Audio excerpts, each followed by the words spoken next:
उज्ज्वल निकम ने आज पार्लियामेंट में राज्यसभा रुकन की हैसियत से हल्फ लिया। इस मौके पर उज्ज्वल निकम ने कहा कि वो अपनी जिम्मेदारियों और फराइज को बाखूबी अंजाम देंगे।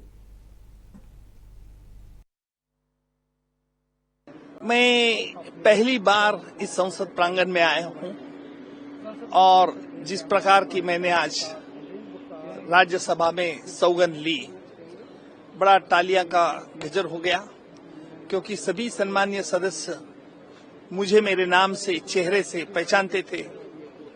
उन्होंने सबने मिलकर मुझे बहुत अभिनंदन किया और शपथ लेने वक्त मैंने ये भी कहा कि ईश्वर की साक्ष्य लेकर मैं शपथ देता हूं कि जो हमारा संविधान है, उस संविधान पर पूरी निष्ठा से उसका पालन करूंगा और जो जिम्मेदारी मैं लेके जाने वाला हूं, उस जिम्मेदारी भी बहुत अच्छी खूबी से निकालूंगा।